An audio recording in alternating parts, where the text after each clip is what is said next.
In this video, you're going to learn how to multiply polynomials. Alright, in example 1, we have to multiply a monomial, which is, remember, one term, and then a polynomial. So we have 1, 2, 3, 4 different terms. So I'm going to rewrite this product so I have some space to work with. And I'm going to indicate the monomial in blue and then the polynomial in red. Alright, so if you have to multiply a monomial by a polynomial, you want to make sure that you distribute the monomial to every single term in the polynomial. Okay, and we're going to use multiplication when we actually simplify our expression. So then I have 3x cubed times 2x cubed, so I'm going to write that in. Okay, so minus 3x cubed times x squared minus 3x cubed 7x, and then minus 3x cubed times 3. Okay? So again, just to reiterate, remember when we distribute our term, we are using multiplication between each product. Okay? So then I'm going to focus on my 3x cubed and 2x cubed, or 3x cubed times 2x cubed, and I have a 3 and a 2, so then I'm going to multiply those out together, so I have 6.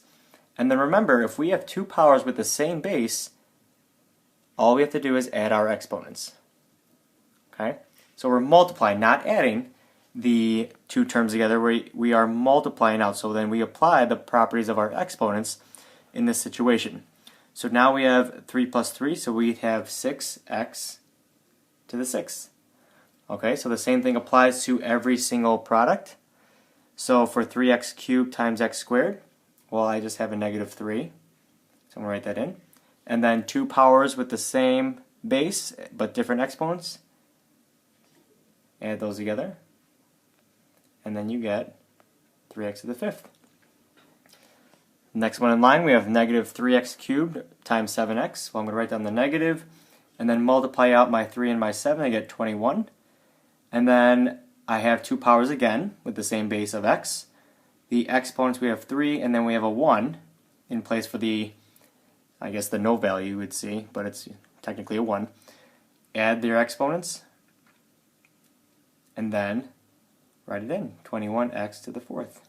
And then finally, we have negative 3x cubed times 3. Well, we have a 3 and a 3, so I'm going to write down 9, because that's the product of 3 times 3. And then finally, there is no variable that you multiply with x cubed, so we just leave it as x cubed.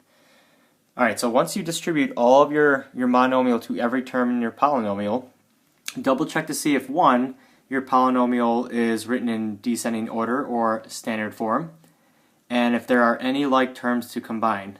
So right now we have 6x cubed, negative 3x to the 5th, negative 21x to the 4th, and negative x cubed. There are no like terms, so this would be my final answer.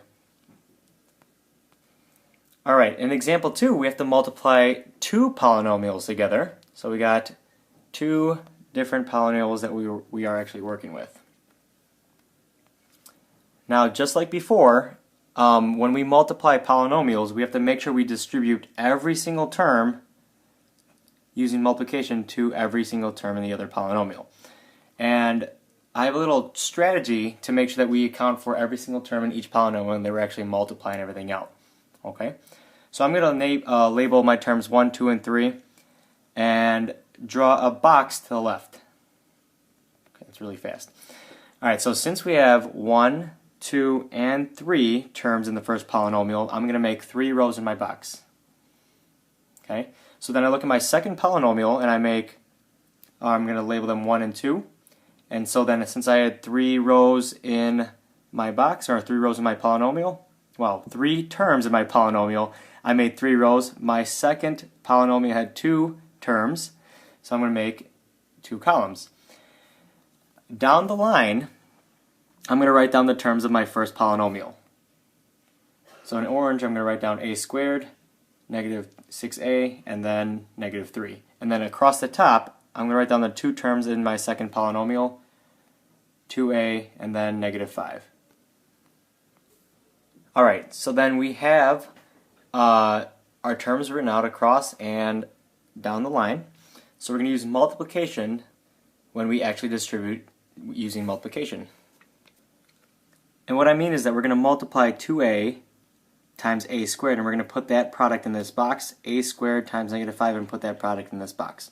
Okay, let's check this out. So 2a times a squared, we get 2a cubed. Alright, so then across we're going to multiply a squared and negative 5, we should get negative 5a squared. And then going down the line, negative 6a times 2a, negative 12a squared. And then negative 6 times negative 5, you should get positive 30a. And then finally, negative 3 times 2a, we get negative 6a, and then finally we should get a positive 15. Alright, so off to the right, I'm going to write down the products of my polynomial, and in my boxes, I'm looking for the highest exponent. So then I'm looking at the 2a cubed and looking for anything that has in common, so any like terms of 2a cubed. I'm not seeing any, so then you just write down 2a cubed first, and then the next in line would be the a squared.